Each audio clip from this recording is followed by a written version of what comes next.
Hi guys, today I'm gonna record something in regards of autism and late diagnosis. Whenever it is worth it or not, go for it or don't. Well, that is very individual case. This video will be a little bit longer than my previous videos because I'm gonna do a little bit self-disclosure in regards of my diagnosis, and I'm gonna share with you some aspects which I hear in my practice, and I think it is worth to mention that because you have to be very mindful about them. So, late diagnosis, oh, that's a big one. I don't know. In my personal case, it was worth it. So, to me, it was something what actually I felt like, yeah, now I know, now I understand.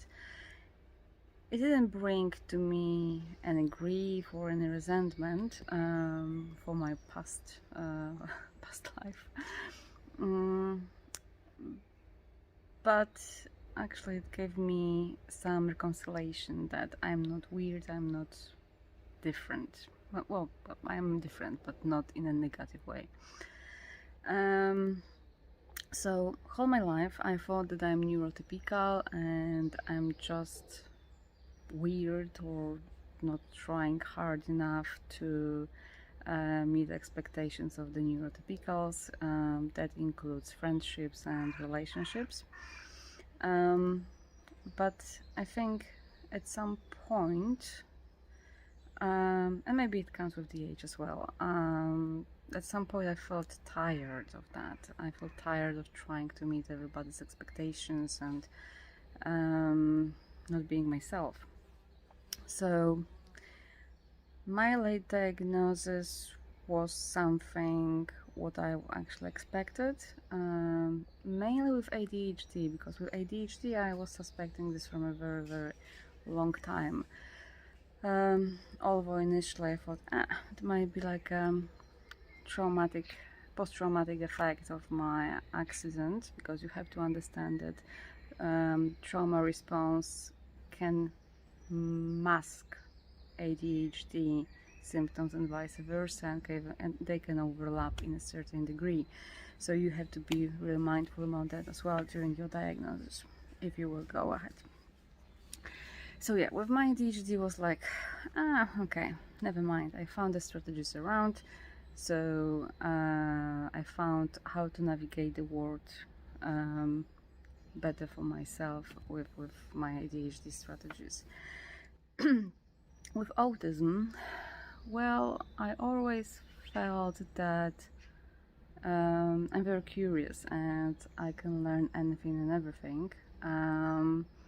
But I thought that this is because of my father and my grandfather, because my father line was very science driven, I would say, and I am science driven.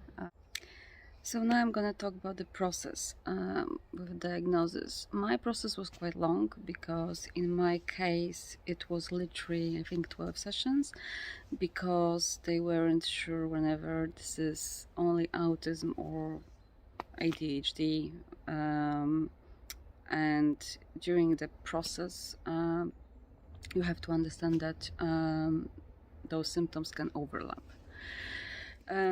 So I've seen the clinical psychologist and I've seen the psychiatrist, and there was like a long forms and lots of tests, and then you've got the diagnosis, or not. In my case it was. As for my husband, because my diagnosis was actually driven by my husband's diagnosis, because when he, well, our marriage was like on the rocky path at the time, and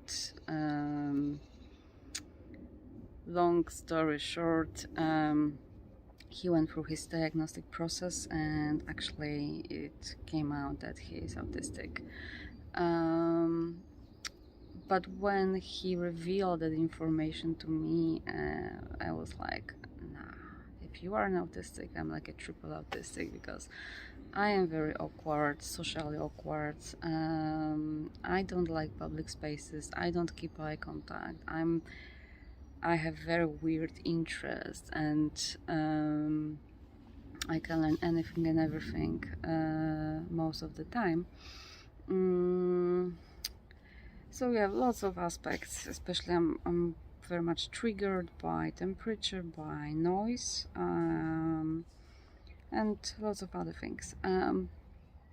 So that's how I came with my diagnosis. Now, but for us it was a positive experience. To some degree I can say that it saved our marriage, because we actually started communicating through the spectrum. So we, I think, became more understanding to each other, that we are not vicious or malicious to each other, but actually the response is sometimes beyond our control because it is coming from our nervous system and we cannot find resources to respond differently. What we can do is not to lead to the situation where we have no resources in ourselves. However, for some people the diagnosis actually brings grief, resentment, anger, and those are very normal emotions to have when you have late diagnosis, because your entire identity is shaken up, your entire integrity is shaken up. So why wouldn't you be angry? Why wouldn't you be resentful? Why wouldn't you be grieving? That's normal, and I think it is quite important to know that if you will be going through the diagnostic process, make sure that you've got someone who you trust. So it can be a friend or your spouse or a therapist who can hold you after the diagnosis, and who can hold you during the diagnostic process. By holding, I mean who can support you, understand you, give you some empathy within that process. And yeah, there will be a time where you will be thinking, well, this is new me, so who I was all my life or who I am right now. Will my life be more difficult or less difficult? How it's gonna be?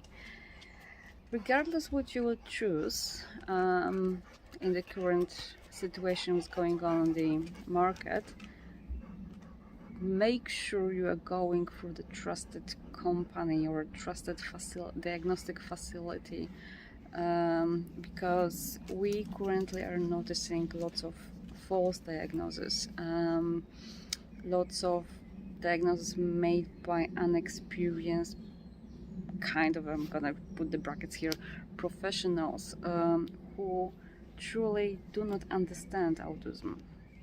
So you have to be careful with that as well. And yeah, it's a journey. But I honestly cannot give you recommendation or discourage you from going through the diagnostic process. And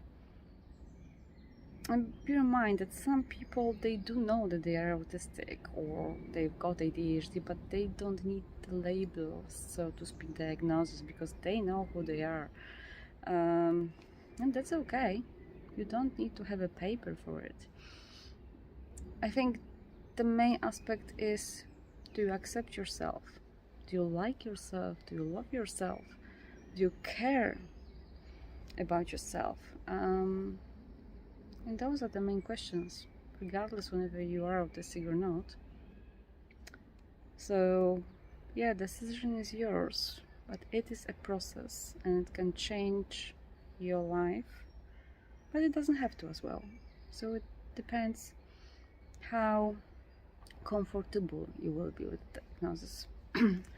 So again, it's up to you whenever you want to go for the diagnostic process or not, but be mindful and take care of yourself. That's the most important. So take care, guys. Thank you.